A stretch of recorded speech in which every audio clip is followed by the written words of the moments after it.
Optics, அதாவது unit 2ல இருக்க optics வந்து பார்க்க போறோம். அதாவது ஆப்டிக்ஸ்ன்றது வந்து பார்த்தீங்கன்னா உங்களுக்கு வந்து செமினார். நம்ம வந்து செமினார் தான். என்னென்னா இன்ட்ரோடக்ஷன், அப்புறம் வந்து ப்ராப்பர்ட்டிஸ் ஆஃப் லைட். இது ரெண்டுத்தையும் வந்து இந்த வீடியோவில் வந்து பார்க்கலாம். பார்ட் 2 வந்து நம்ம போகிறோம் கண்டிப்பா. இது உங்கள் ஸ்கூல் டீச்சர்ஸ் வந்து உங்களை செமினார் எடுக்குப்பா அப்படின்னீங்கன்னா நீங்கள் கண்டிப்பாக கிளாப் பண்ணலாம். நான் சொல்கிறது மட்டும் நீங்கள் இது பண்ணலாம்.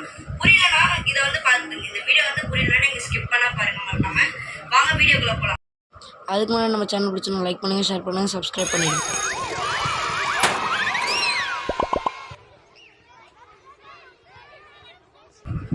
லைட் நீங்க வந்து பார்த்தீங்கன்னா நான் படிக்கிறது வந்து புக்கில் வந்து பாருங்க, ஓகேங்களா? நான் வந்து எக்ஸ்பெரிமெண்ட் பண்ணிடுறேன், அதாவது படிச்சு வச்சுக்கோங்க. Light is form of energy which travels in the form of waves. அதாவது பார்த்தீங்கன்னா லைட் வந்து பார்த்தீங்கன்னா அதாவது ஆப்டிக்ஸ்னால லைட் நான் சொல்ல வந்துட்டு சாரி கைஸ். ஆப்டிக்ஸ்ன்றது பார்த்தீங்கன்னா லைட்.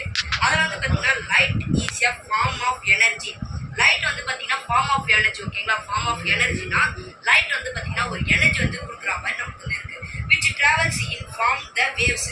அந்த லைட் வந்து டிஸ்டன்ஸ் வந்து வேவ்ஸ் ஆகும். அதாவது இந்த லைட் இருக்குன்னு வச்சுக்கோங்களேன், இந்த லைட்டோட இது வந்து பார்த்தீங்கன்னா வேவ்ஸ் ஆகும். இங்கே வந்து ஃப்ளாஷ் அடிக்கிறதுல நம்மளுக்கு வந்து எங்கே பார்த்தாலும் பரப்படம் மொத்தமே நமக்கு வந்து பார்த்தீங்கன்னா வேவ்ஸ் ஆகுது லைட். அதுதான் நம்மளுக்கு வந்து இந்த ரெட் லைட் சொல்லியிருக்காங்க.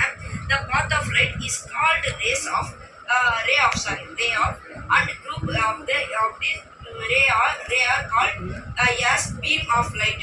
நம்மளோட லைட் வந்து பார்த்தீங்கன்னா இப்போ வந்து நம்ம வந்து லைட் எத்தனை இதுல வந்து பார்த்தீங்கன்னா எத்தனை ஃப்ளாஷ்ல வந்து அடிக்குது நம்மளுக்கு அவங்களே கொடுத்துருப்பாங்க. வோல்டேஜ் வாட் இதெல்லாம் நமக்கு வந்து அவங்களே கொடுத்துருப்பாங்க. இதை வந்து என்ன சொல்லியிருக்காங்க பார்த்தீங்கன்னா லைட் அண்ட் குரூப். லைட் வந்து பார்த்தீங்கன்னா ஒரு தனியான ஒரு குரூப்ல இருக்கு. அது ஒரு ரேஸ், அதாவது ரேன்னு ஆகும். அது வந்து ரேன்றது ஒரு ஒளி வந்து பார்த்தீங்கன்னா ஒரு டிஸ்டன்ஸ் அந்த ரேஸ் வந்து பார்த்தீங்கன்னா இதுதான் கைஸ். இப்போ ஒரு இடத்துல இருந்து இன்னொரு இடத்துக்கு வந்து இப்போ வந்து லைட் வந்து பார்த்தீங்கன்னா இந்த ஃபுல் டிஸ்டன்ஸ் வந்து மாறதுனால நம்ம வந்து இந்த ரேன் வரும். அப்புறம் வந்து பார்த்தீங்கன்னா பீம் ஆஃப் லைட். அதாவது வந்து லைட் வந்து பார்த்தீங்கன்னா ஒரு பீம் ஆஃப் லைட்டுக்குள்ளே தான் நமக்கு வந்து அது மூடிட்டோன்னு வச்சுக்கோங்க. அது வந்து ஒரு பரப்பிடம் வைக்க தான் நமக்கு வந்து எரியும். அதுவே நம்ம ஒரு இது அந்த பீம்னா அந்த செவ்வறு மாதிரி இருக்கு பார்த்தீங்களா, அதை தாண்டி நம்மளுக்கு வந்து அடிக்காது. அதனால தான் ray of beam of light.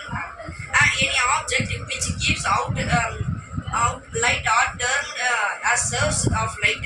source அப்படின்றது ஒரு சின்ன ஒரு இதுதான் term. இது வந்து பார்த்தீங்கன்னா பைக்லாம் பார்த்தீங்கன்னா கோல்டு லைட்டோ ரெட் லைட்டோ போடுவாங்க. ஏன்னா வந்து பார்த்தீங்கன்னா danger.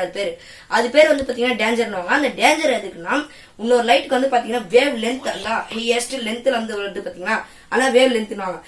when light is incident of the interface between two media it is partly reflected and partly refracted. அதாவது பார்ட்டி ரிஃப்ளெக்டட்னா லைட் வந்து பார்த்தீங்கன்னா ஒரு இன்சிடென்டான இன்டர்ஃபேஸ் ஆகுது. அது வந்து டூ மீடியா வந்து இருக்கு. அதாவது பார்த்தீங்கன்னா ரிஃப்ளெக்டட் முன்னாடி பார்த்த இதுதான் கைஸ். இன்ட்ரடக்ஷன்ல பார்த்தோம் இதுதான் ரிஃப்ளெக்டடும் ரிஃப்ளெக்டடும். இதுதான் கைஸ் நம்மளோட சேனலோட இதுவு. இது வந்து பார்த்தீங்கன்னா நம்ம வந்து ரெண்டுமே நடத்தியாச்சு. Introduction properties அப்படிட்டோம். நம்மளுக்கு வந்து பார்ட் 2ல வந்து யாருன்னா கொடுத்துருந்தாங்கன்னா கண்டிப்பா இது வந்து செமினார் எடுத்து பாருங்க.